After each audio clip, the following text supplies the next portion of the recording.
नमस्कार, मी शामराव मोकाशी, अध्यक्ष राजाराम बापू पाटील रिक्षा संघटना। आणि आजचा आपला विषय आहे ओला कोला हा बेकायदेशीर आहे। पर्यटक परवान्याच्या गाड्या या पूर्ण बेकायदेशीरपणे व्यवसाय करतात। त्यांना स्थानिक व्यवसाय करण्याचा कुठलाही अधिकार नाही। जास्तीत जास्त लोकांनी हा व्हिडिओ शेअर करा। रिक्षावाल्यांनी पूर्ण व्हिडिओ ऐका, काळ्या पिवळ्या टॅक्सीवाल्यांनी पूर्ण व्हिडिओ ऐका आणि एकमेकाला शेअर करा। आम्ही स्पष्ट शासनाकडे मागणी केलेली आहे की ह्यांना कुठलाही व्यवसाय करण्याचा, स्थानिक व्यवसाय करण्याचा अधिकार नाही। हे पर्यटक परवाने आहेत आणि ह्यांनी परवाने काढताना खोटी माझे टूर अँड ट्रॅव्हल्स कंपनी आहे म्हणून ते परवाने घेतलेले आहेत, किंवा माझं हॉटेल आहे आणि हॉटेलमध्ये माझ्या बाहेरचे प्रवासी येतात, पर्यटक येतात आणि त्यांना फिरवण्यासाठी मी हे परवाना मला द्या, ही खोटी कागदपत्र देऊन घेतलेत। आणि ओला कोला हा बेकायदेशीर आहे, माफी आहे। ह्याचं ॲप तर कायद्यानंच बंद होणार आहे, कायद्यानंच आता त्याचं ॲप बंद होईल। आणि प्रत्येकानं लक्षात ठेवा, मराठी तरुणांनी ओला पर्यटक परवान्याची गाडी घेण्यापेक्षा काळी पिवळी मीटर टॅक्सीचं परमिट घ्या आणि मीटरनं व्यवसाय करा। पर्यटक परवान्याच्या गाडीला शासनालाच भाडं ठरवता येत नाही आणि आम्ही मीटरनं भाडं घेणार, मीटरनं कसं भाडं घेणार? मीटर आहे का त्याला परमिशन दिलेली आहे का? परवाना कसला आहे तो, हे मात्र लक्षात ठेवलं पाहिजे। त्याच्यामुळं मराठी तरुणांनी जर पर्यटक परवान्याची गाडी घेणार असतील तर 100 वेळ विचार करा, हे मात्र लक्षात ठेवा। त्या वाटणीची काळी पिवळी मीटर टॅक्सी घ्या, तुम्ही व्यवसाय करा। पुण्यात घ्या, नाशिकला घ्या, नागपूरला घ्या, मुंबईला घ्या, शासन त्यांना भाडं ठरवून देतं। प्रवाशांना इतकीच सही न्या, मीटरनं व्यवसाय करा। हा स्वयंरोजगार आहे, स्थानिकांचाच व्यवसाय आहे, हे मात्र विसरू नका।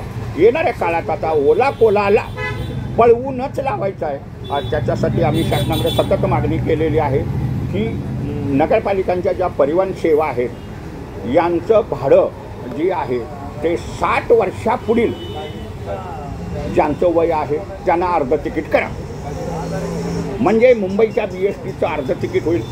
आता ठाण्याचं झालेलं आहे, मीरा भाईंदरचं अर्ध तिकीट झालेलं आहे। ठाण्यानं तर फुल फ्रीज केलेलं आहे 60 वर्षाच्या पुढील लोकांना। पुण्याचं होईल, पिंपरी चिंचवडचं होईल, नागपूरचं होईल। अशा दृष्टीनं भाडं जर कमी झालं तर किफायतशीर दरात सेवा मिळेल, जनतेला राहत मिळेल। आणि आता जर ह्याला पळवून लावायचं म्हणलं तर रिक्षा टॅक्सीवाल्यांनी मीटरनं व्यवसाय करायचं, मीटरनं चांगलं पैसे मिळतात। हे एक माफिया आहेत, आधुनिक माफिया आहेत आणि आधुनिक माफिया करोडोचं माल कमवतात आणि गोरगरिबांना लुटत असतात। ते काही चांगली सेवा देत नाहीत आणि ह्यांची जी ॲप आहे ती देश लेवलची आहे। ही ॲप तर राज्यात चालणारच नाहीत आणि इथं महाराष्ट्रात ऑथॉरिटी वाईज हे ॲप तयार होतील आणि मग त्याला काळी पिवळी रिक्षा जोडली जाईल। म्हणजे मुंबई महानगर क्षेत्रापुरतंच ते ॲप चालणार, त्याच्या बाहेरची गाडीच जाणार नाही, भाडं स्वीकारणार नाही, किंवा गाडी जरी तशी बेकायदेशीर गेली तर ती तिथं पकडली जाणार। हे मात्र लक्षात ठेवा। प्रत्येकानं प्रयत्न करायचा आहे, प्रयत्न नाही कायदाच आहे, मीटरनं व्यवसाय करायचा। रिक्षा टॅक्सीवाल्यांनी जास्तीत जास्त हा व्हिडिओ शेअर करा, मीटरनं व्यवसाय करा। प्रवाशांनी हात लावतात, प्रवाशांना मीटरनं घेऊन जावा, प्रवासी मीटरनं भाडं देतात।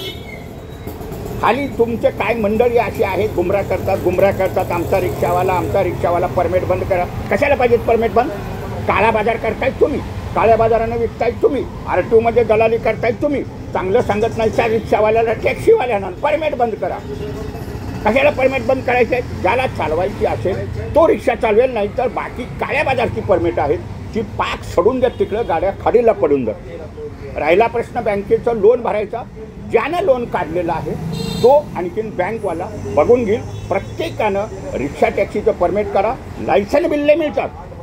RTOला जावा, लायसन बिल्ले काढा, 15 वर्षाचा वास्तव्याचा दाखला लागतो बिल्ला काढताना, आणि तुम्हाला पोलीस रिपोर्ट लागतो, आणि तुमचं Aadhaar card, PAN card, ration card वगैरे हे जे तुमचे पेपर आहेत ते घ्यायचे आहेत। रिक्षा टॅक्सीचा बिल्ला काढा, टॅक्सीचा काढा, काळी पिवळी रिक्षा घ्या, काळी पिवळी टॅक्सी घ्या आणि मीटरनं व्यवसाय करा। ओला कोला हा ऑटोमॅटिक पळून जाईल। फक्त प्रवाशांना तुम्ही नाराज करू नका, मीटरनं व्यवसाय करा। धन्यवाद। मूचवाले मोकाशी यूट्यूब पहा, लाईक करा, शेअर करा आणि सबस्क्राईब करा। धन्यवाद।